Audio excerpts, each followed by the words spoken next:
speakers. All right, so as I said, everyone please be aware that this is being recorded as well as live streamed on our Facebook page, and please do like our page at West Africa TESOL on Facebook. And we also have our YouTube channel, and I'll be sharing the links in the chat, and they are in the program as well, the program book that's been sent out. And that's where, so our recordings will be uploaded to the West Africa TESOL YouTube channel, and you can watch them anytime you would like there. And you can relive all of the best moments of the past 2 days and go back over those very informative presentations and go back and take notes if you would like. So please keep your microphone muted. Go ahead and introduce yourselves in the chat. Where are you? We have people from all over the world, and the chat is where you can ask questions as well.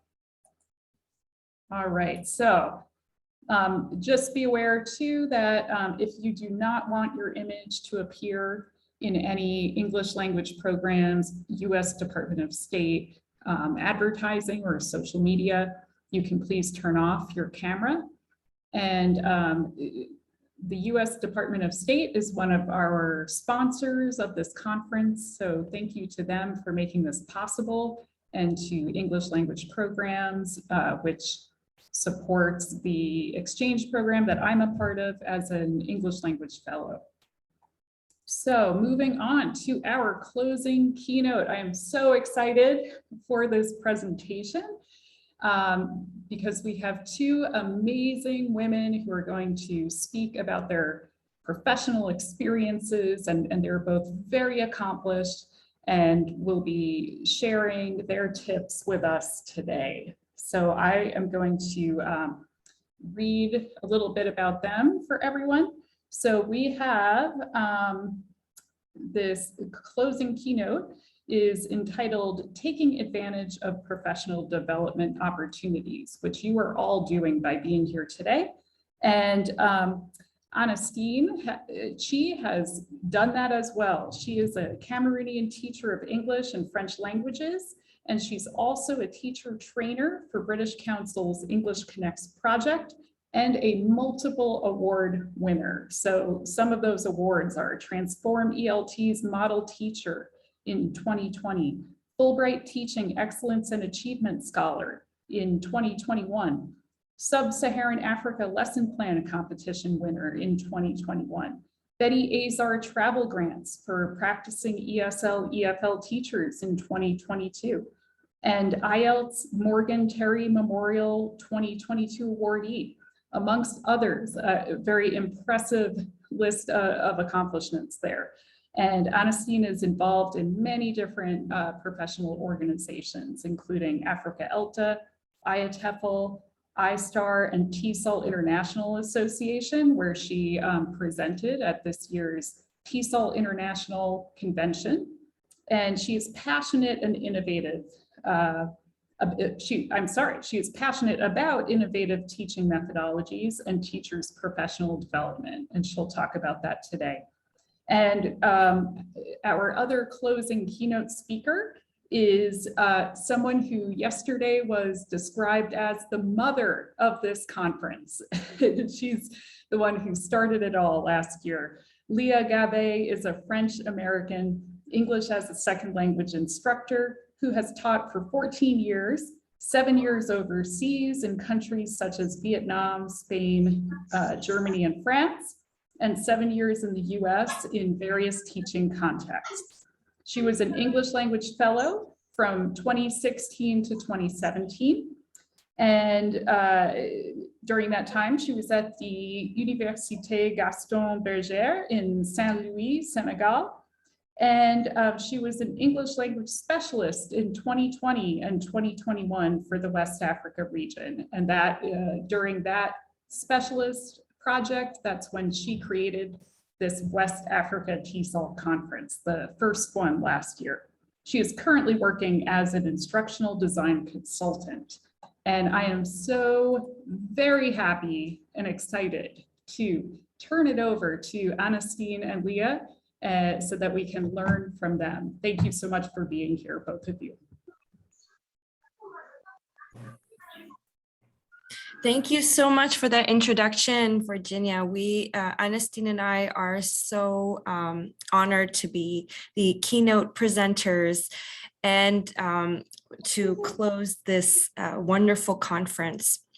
So I just wanted to give a little bit of background on the reason we decided to focus on this topic of professional development opportunities. So Anestin and I, we had been talking about how there is so much desire, there's such an active community of language teaching professionals who want to hone their skills, who want to improve. But the problem is that there is one, difficulties finding funding, and two, knowing about these opportunities. So this was really what we thought would be helpful when closing this conference, is providing information and insights into how to continue your professional development journey. And having both of us having experience in professional development, in training ourselves and training others, we wanted to give back and provide some tips and resources that could help you, all of you, continue your journey and continue to inspire and train others and encourage others to be involved. So without further ado, I will give the floor to Anestin to begin to share her experiences and tips and practices. And then I will be sharing some resources that can be helpful to you. Anestin, you have the floor. Thank you, Leah. Greetings to all conference attendees attending from every part of the globe. We are happy to have you here. Yesterday, the opening keynote speaker did share his experience volunteering and taking leadership positions in teacher associations and the impact it has created so far, and made a clarion call for us all to volunteer in this teachers association. It's a way of taking advantage of professional development opportunities. Interestingly, the Relo Bill, in his opening remarks, did mention that the vision behind the West African TESOL conference is to have returnees of international conferences to share their experiences with their colleagues in West and Central Africa. And so ours is an experience sharing session today, and we will be sharing our experiences by looking at three major things. Number one, we shall be looking at how to draft quality conference proposals. Then we'll look at some travel grants and fellowship opportunities available to West and Central African teachers. Then we will close with looking at how to create or write winning scholarship applications. So we are going to move straight to the first point, which is about drafting a quality conference proposal. Why a speaker proposal? To take part in professional development opportunities like this one, you need to present and be a presenter. You need to submit a proposal. And for your proposal to be accepted, it needs to fit or to meet certain requirements. So, and also when you apply for travel grants, you also, there's some travel grants generally require speaker proposals. So the requirement is you need to have your speaker proposal accepted before you can compete for the travel grant. In that case, you need to write your speaker proposal in a very unique style such that it stands out. So what are some of the tips for writing a unique conference proposal? The first tip I'd like to share is that you need to read the guidelines in the call for proposals carefully. The guidelines, there are key requirements that will vary from one call for proposal to another. So you need to look at the details, the format, take into account the word count, the word count rather. After reading the guidelines, the next thing you need to do is select a title for your proposal. But this title needs to sync with the theme or and the sub-themes of the conference, which are generally found in the call for proposals. So if your theme, your topic doesn't match the themes that the conference builds on, then you probably dance out of tune. So it is important to choose a topic carefully such that it syncs with the spirit of the call for proposal. Thirdly, you need to ensure that your session description or summary, as the case may be, the names do vary from one call of proposal to the other, clearly communicates the content of your presentation. The reviewer, the proposal reviewer, should be able to perceive what your presentation is going to look like from your proposal. Your proposal is just a summary, and it should be convincing enough for them to be able to accept it. And for you to achieve this, for you to be able to convince the review panel and have them vote for your proposal, there are 3 essential things you need to do. The first thing that will make your proposal stand out is that your proposal needs to address a specific problem, a specific challenge, or an opportunity. If the reviewers can't find a specific challenge in your proposal, then they will not know what your proposal will actually be addressing. So it needs to be very clear. The next thing is that you need to show the relevance of the solution you are offering in your proposal to the careers of conference attendees or to the organizations that are exhibiting at the conference. So how relevant is the solution you're bringing? How is it going to improve the careers of the conference attendees? This needs to be very clear in your proposal. And finally, you need to highlight what attendees will benefit by attending your session. What are they going to take home? So these 3 elements should be what you need to clearly highlight to make your proposal unique. And while writing the proposal, you need to have an idea of what the proposal reviewers will be looking for. And so what are proposal reviewers looking for in your conference proposal? They are looking for 4 things. The first thing is whether there is a specific problem, an opportunity or challenge that is being addressed. And if there is, then they look at the solution you're offering. If it is the case of a research, they want to see the methodology you've used and the findings you arrived at. And after that, they want to see a theory or theories that support your thoughts. Nothing is new under the sky. You need to build from a literature review to the new idea. So what theories, what background knowledge are you building your thoughts on?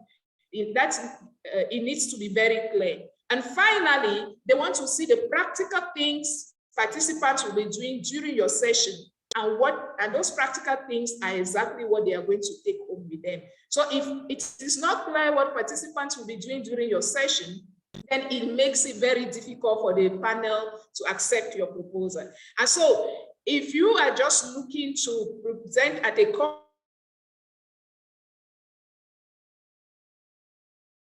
conference and you follow these tips, then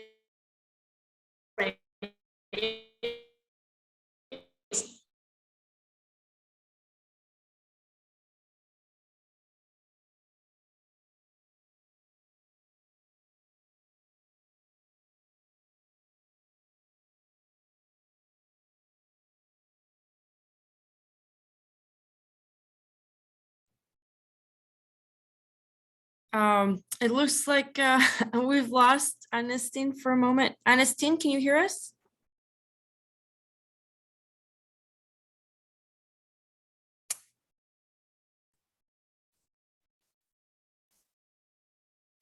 Oh, Anestin, can you hear us? Sponsor yourself. Anestin, maybe you can turn off your video. I think we lost Anestin for a second. What I can do is I can jump in and talk about my part until Anestin comes back. Does that work? Yes, okay. So Anestin was sharing some tips on looking at the the proposal, and so I'll be sharing some a document with you with different types of awards and grants that you can use or you can apply to, when looking for professional development opportunities. So I will be sharing this right now. Can everyone see my screen? Yes, okay. So I've categorized these different types of grants and scholarships, and so I will just review them with you. So the first one is, Anestin, you're back. Do you want me to continue, or do you want to go share your screen? Can you hear us? Anestin, can you hear us? Yes, I can hear you. Okay. I think I was just about the. Yes, I can hear you perfectly. I'm wondering if you can hear me. Okay. Shall I give it? Can you hear go ahead, me? Virginia. Yeah. Hello. Sorry, Yes, Yeah, Virginia, go ahead. Anestin, we're having a little trouble hearing you. I'm wondering if you might turn off your video to help with the connection. Okay.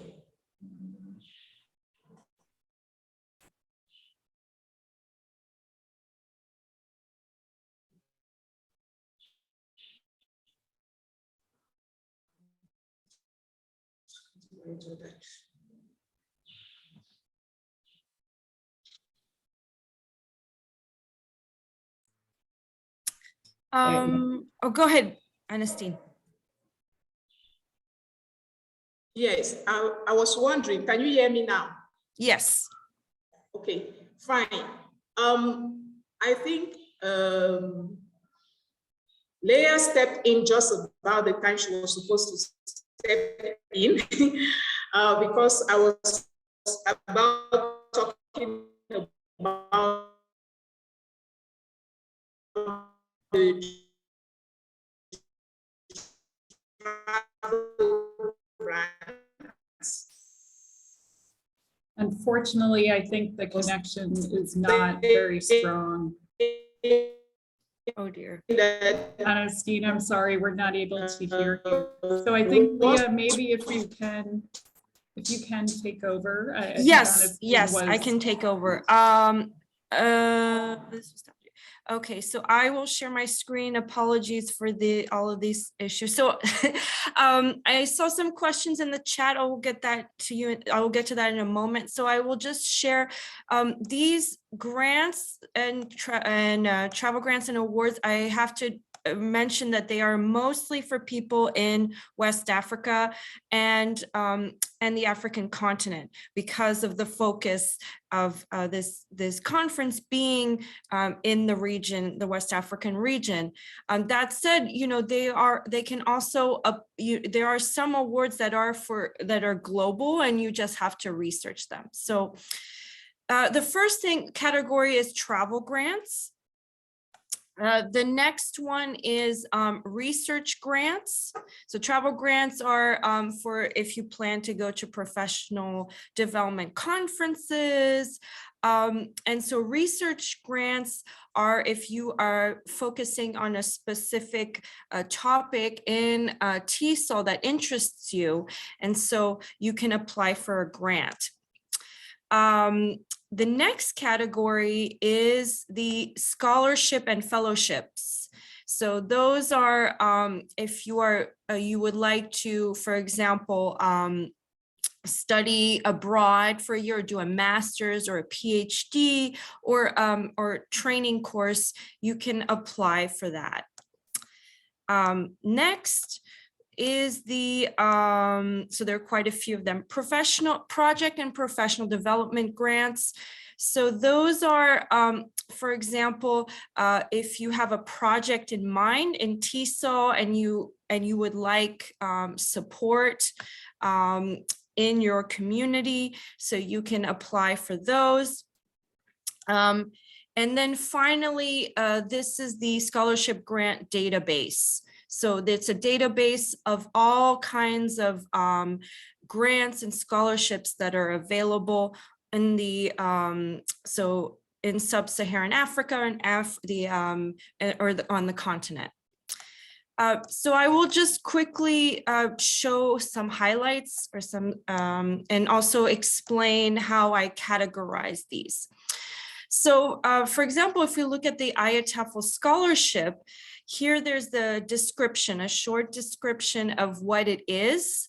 And then I have here specific requirements. So in some cases, when you want to apply for a scholarship or a grant, they have some requirements that you need to be eligible. So it's important to look at them. And then here you have the links to the websites. And I put those here. And then there is actually for TESOL, which is the conference, which will be in August or soon, they have an Africa scholarship. And so what's nice is the one other example specifically for the West Africa region is there is a center called the West African Research Center Travel Grant.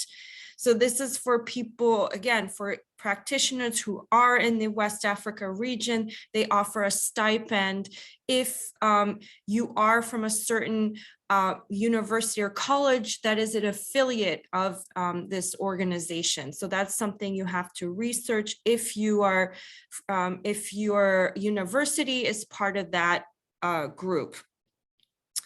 Research grants, again, so you have for example, the International Assessment Award. So that, again, there's a description of that and a stipend and the website. Scholarships, so I will just mention one that I'm familiar with, which is the Fulbright Teaching Excellence Achievement program. So this is a 6-week program in the United States. Teachers from the following countries can go to the States and they observe classrooms, they learn from other teachers and students in the US, and they come back and they share what they've learned. So again, it's very important to look at which countries are eligible. And then we have also the Humphrey Award, which is a famous chevening. I just want to mention for the project and professional grants, I have listed 2 places. So in Nigeria and Senegal, these are organizations that offer you professional development. So if you are looking to get funding, you can contact them. And then, as I said, the last one is the scholarship, the ESSA. So they have a list of scholarships. This is new database, so it's still in construction, but you can research them. And so I will make this available to you. I will send it in the WhatsApp groups, in Telegram, in, I guess, Facebook. And so it will be available to you and you can research, and so this will be helpful to you. And as I mentioned, yes, the links are in the documents. All right, so I'll turn it back to Anestin. And I'll stop sharing just a moment if I can. Thank you, Leah. Yes, I'm trying to stop sharing for some reason. Where is the stop? Okay, here we go. There you go. The floor is yours. Thank you, Leah. I hope you can all hear me now. Okay, great. So I'm going to share my screen. Leah just talked about scholarship opportunities, and that's where I stopped. We're talking about travel grants. So we are going to continue from here. She has already listed a number of travel grants that are available to us in West and Central Africa. So we're going to look at In this last section, tips for writing a winning scholarship application. So now that the opportunities are made known to us, how do we grab these opportunities? The first tip I'll be sharing is we need to read the program carefully. You need to read the program goals and the objectives and ensure that your application matches, syncs with the program goals and objectives. Else you dance out of tune. I'd like to quickly mention that these tips are not gospel truths. They are not written anywhere. I'm speaking from my own personal experience. When I first applied for the Fulbright Teaching Excellence and Achievement Award in 2017, the tips I'm sharing with you are the mistakes I made. So I didn't read about the program and I just went ahead and applied. And months after, when I was unsuccessful, one of the first things I discovered was that my statement of purpose did not fit the program goals. So you need to read about the program carefully and ensure that your application syncs with the objectives of the program. Number two, you see the pictures at the background, they speak for the tips themselves. You need to devote time to the application process. Most scholarship application windows are open for over a month. So you need to start in time so that you can go from a 0% draft as a lady in the background picture and do as many drafts as possible, proofread them, have people review them where possible, and do not procrastinate. You need to start in time so that you submit in time. If you think 1 month is too much, then you're going to be, certainly not going to submit in time. The third tip I'd like to share is that not that no one has monopoly of information. In my case, when I stumbled on the Fulbright Teaching Excellence and Achievement Program, it was during an internet wandering. I had never heard about the program. So I spoke to a few teachers at the time whom I thought they were closer to the US Embassy and they seemed to have no idea. So that was one thing that did motivate me to hurry over my application. I said, no, people don't know about this thing. So if I apply, they're going to definitely select me. Hell no. Interestingly, and sad enough for me, 4 Cameroonians were selected that same year to participate in the program. And I was in Cameroon. I didn't go anywhere. I didn't even get shortlisted. So don't feel that you have monopoly of information. At times, scholarship applications like TESOL and TEFL, they are open worldwide. So you have worldwide competitors. It's not about just Central Africa. It's not like you're going to give one position to West Africa. No, you have global competitors. And that's why in the background picture, you see the power tussle, and you need to keep pushing to be able to reach there. So see every scholarship application as a marathon with everyone running towards the same direction with the aim of achieving a goal and winning the prize.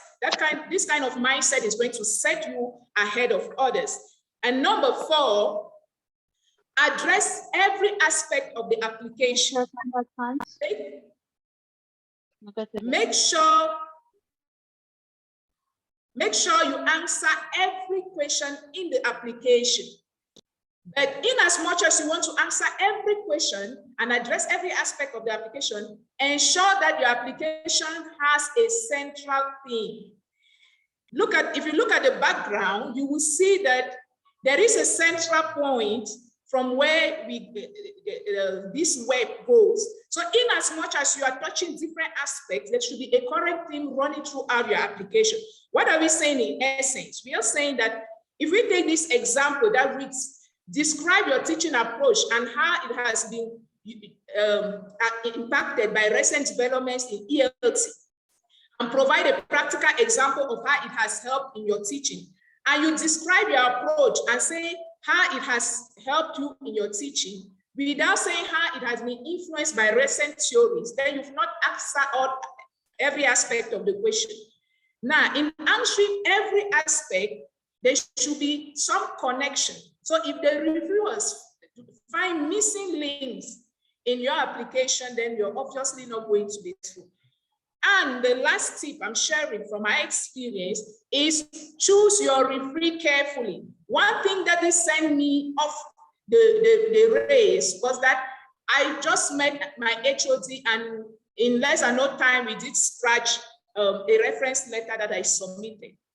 Now, I'd like to say that the seniority of your referee is unimportant.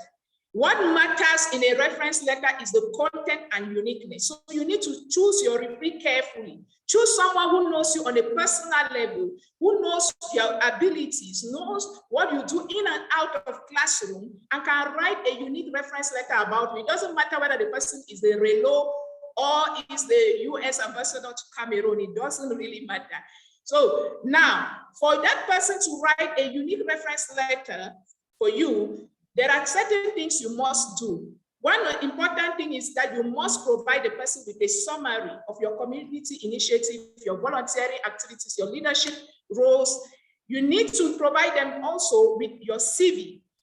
And of course, you need to provide them with the terms of reference or the recommendation letter, because these terms of reference will vary from one application to the other. So there are some specific details they need to take into consideration so that they reference you in the spirit of the scholarship. And with this, we'll leave you with two motivational quotes. The first one is from Ralph Emerson, who says, "Without ambition, one starts nothing, and without work, one finishes nothing."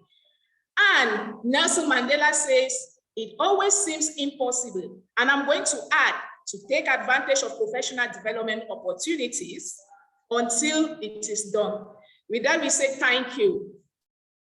And now we are open to questions. Thank you so much to both of you for the very inspiring presentation with such excellent practical information and those tips that are based on your own experience and so like right on. I think, Anestin, everything you were talking about, I was thinking, oh, that's exactly what we need to remember. So there's been a lot of positive feedback in the chat, and I think there were a couple of questions related to the presentation, and I am looking back. I think there's also a hand raised if Pierre would like to ask the question. Okay, yeah, I would like to ask one question related to the ITEFL program, because at this time I have seen in Facebook that they are in a fundraising, asking for fun. And then my question is, to apply for their program, do we necessarily need to be a member of ITEFL or not? Since there's something that they are in their programs, trying to call for application.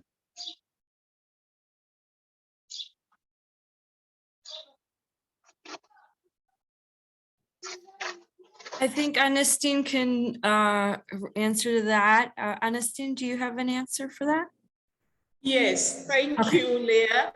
To apply for TESOL and ITEFL scholarships, you actually need to be a member. These grants are open to members, and membership is quite simple and not expensive.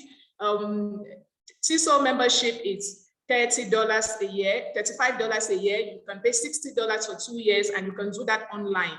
It's the same for ITEFL. Global membership is about 73 pounds sterling, so it's quite affordable. Excellent, thank you. And there was a comment earlier about the tips being very relevant for teachers, but also these grants and scholarships are not that easy to get. And I think you did talk about that, Anestin, where you have to apply more than once, right? So the comment was, we hope the requirements would be accessible to all. Is there anything that you want to add in response to that? Yes, I'd like to say that it's not easy. That's why you need to start in time, and you need to take these tips into consideration. I was speaking from my experience, and good enough is that instead of complaining, I went back after months read about the program, and then went back to my application and started looking at things that did not work. So this is knowledge I built in 2018, used it to apply for things in 2019, and I was successful for the chevening up to the final stage. I was knocked out at the interview stage to the final stage because I built on these tips from 2018, applied for chevening using these tips, and went up to that final stage. 2020, I went and it's been like that because I've been applying these tips. It's true, it's not always going to be successful because you're not the only person applying these tips. But applying these tips sets you well ahead of others. Those are excellent points. Can I ask you a question? Can I ask you a question? Yes, go. Yes, we can hear you. Go ahead, please. Okay, thank you. So I would like to talk to Anestin. You know, I'm a Fulbright. Is it possible that I can apply for a scholarship like I'm free? Can I apply for that, or I cannot anymore because I've been to the US for Fulbright program? Did you hear me? Yes, I got you, Maureen. I was wondering what kind of scholarship do you want to apply for? But I'm going to answer. No, like I'm free. Okay, I'd like to answer broadly. I returned from the Fulbright Teaching Excellence and Achievement in 2021. That was March last year. And I traveled this year. The condition for your visa is that you cannot become an American citizen except after 2 years. It's not that you cannot travel to the US. I traveled to the US for TESOL this year. And so I would say the Fulbright Commission wasn't the one sponsoring me for TESOL. I did win the Betty Azar travel grant from the TESOL International Association. So you have the possibility to apply to as many scholarships as you want. Having won a scholarship doesn't limit you. And thank you. The experience, I won the TESOL grant this year and won an ITEFL grant. So there are different grants coming from different organizations. Okay, but what we need is some level of integrity. Thank you so much. Thank you. Very helpful. And again, most of the comments I'm seeing in the chat are thanking you both for such helpful, relevant information and the inspiration and tips that you're providing, and asking for a copy of the slides, which I think, Leah, you mentioned that you will share this in our conference social media groups, so everybody will have access to that. And I know that we're going a little bit over time. We had some technical issues, so thank you to everybody for staying with us. I think because this is such an important topic and there is such interest, if everyone's okay, we will continue and finish up. There was a question about someone had applied for a Fulbright and ended up as an alternate candidate. So what does that mean? And what would you advise her to do the next time when she applies again? I'm not sure I have the recipe for that, but I'm going to attempt an answer. Being an alternate candidate means that if someone eventually drops out of the program, you stand a chance of replacing that person. So alternate means you are on a waiting list. You were not selected, yes, because they reached the maximum capacity. So if they needed 10 people, you were probably number 11 or number 12. And so they kept number 11 and 12 and said, okay, if number 5 or number 7 drops out, or even number 1, we are going to replace them with this person. So that's what alternate means. It means you're on a waiting list. If someone drops or there is more funding, then they can incorporate you, which means we're already on a very good track to making it. We weren't such a bad candidate to be on the alternate list. If not, we would have gotten the reject or regrets only. My advice would be not to give up, to double your efforts, put in more energy and work harder. Well, it is interesting to know that people will look at the accolades that are attached to my title, but what they do not see is what is in the dark. If you come to my email box and read the number of regrets only that are there, then you will be so disappointed. So if you take it from me, I will say, accept the regrets only, work look at what did not work, build your skills and forge ahead. I have so many of them. I receive them on a monthly basis. I get disappointed, but I don't stop. Thank you, Anestin. I think that's exactly right. That's the biggest thing. I've heard too in my work here with the embassy, they've mentioned to me there are people who have applied 4 times before they get accepted, or 5 times. And it's not easy, like you said before. Well, let's see, maybe time for one more question. Actually, I think that the two of you have done such an excellent job of really addressing the questions. There was one last question about what's the secret to succeed in the Fulbright Foreign Students Program? But I think what you were just talking about, Anestin, I feel like the secret is really not giving up when you get rejected. Would you agree?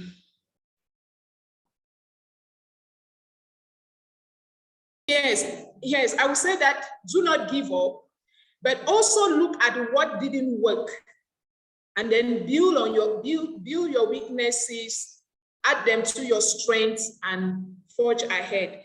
So it's about learning from the mistakes and moving ahead. And yeah. Excellent. And could I add one more thing? I saw in the chat some people were asking why the funds are only for the West Africa region, specifically because of the conference, but that doesn't mean there aren't funding opportunities on the continent and in other places. So again, make sure to check. You have now the list. So I would encourage you to do your research and find those opportunities because they are there.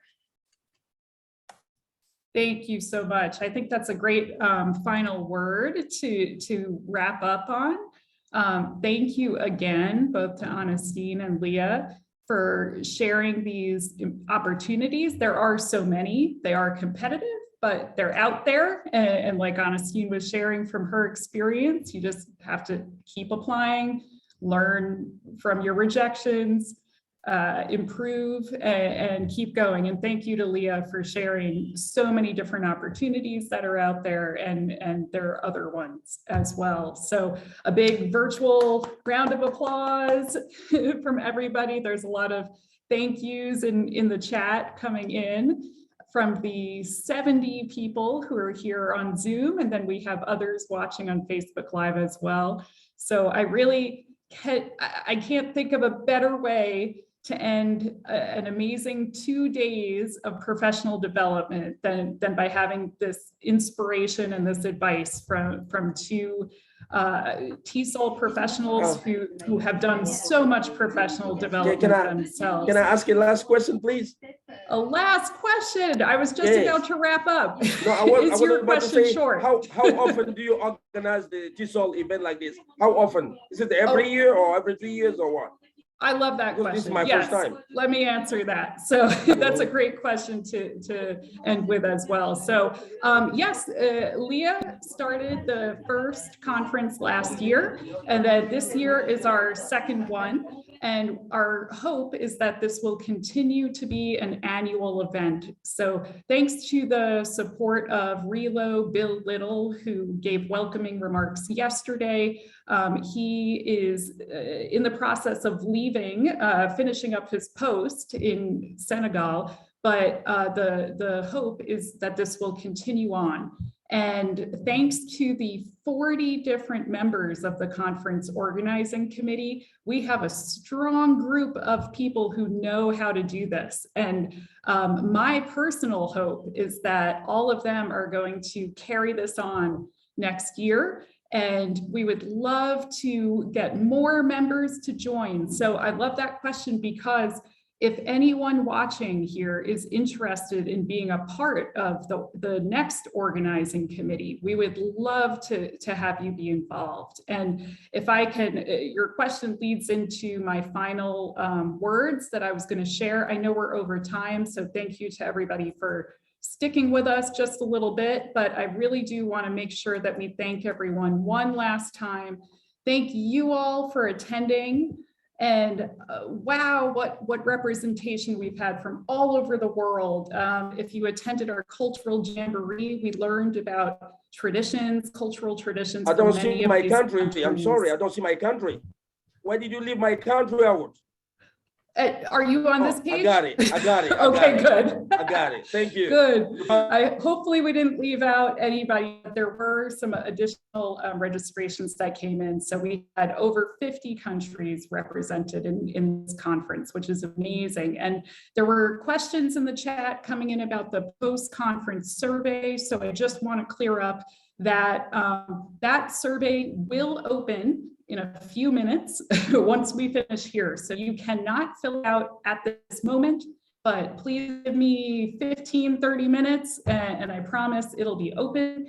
And if you could please complete that survey, it's an evaluation. It's asking for your feedback about the conference so that we can improve for next year, because that's the hope, that we will continue every year and continue to improve. So please try to fill that out by July 9th, and then you will receive your certificate by email by the end of July.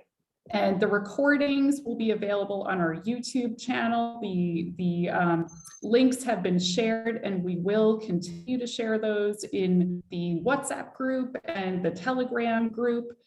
They're also in the conference program. All the links are there. And I cannot thank the presenters enough.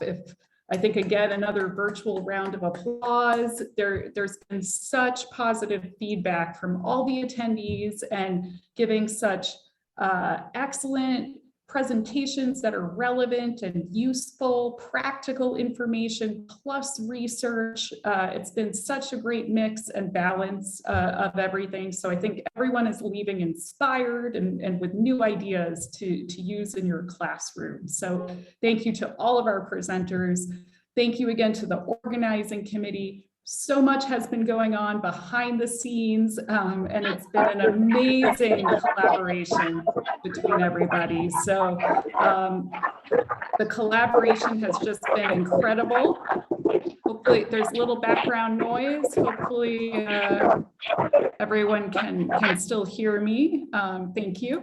So that's really the goal of the organizing committee of this conference, is that it's a group of people from different countries, very diverse, different levels of experience, but we all come together and help each other learn. So there's been mentorship from the more experienced members, and then the less experienced members have been able to learn from them and get involved. And this whole conference has been a learning experience for everyone. So we've had some tech issues, but we're dealing with it. And overall, I'm just so proud of everyone who's been involved in organizing this. So again, I'm just going to quickly show their names one more time. Thank you to the marketing committee. Thank you to the proposals committee. Such great work. Thank you to the program committee. And thank you again to the sessions committee. And yesterday and today would not have been possible without our moderators, who have done an incredible amount of work here on Zoom, on Facebook Live, on Telegram, on WhatsApp. It's been incredible. So thank you, thank you. I'm inspired by what's been happening. So I hope that we will see you all next year. And again, if you would like to get involved, please do. In the feedback evaluation survey for your certificate, feel free to write a note and say, I would like to be on the committee next year. If you would like to present next year, keep an eye out for the call for proposals that will come out.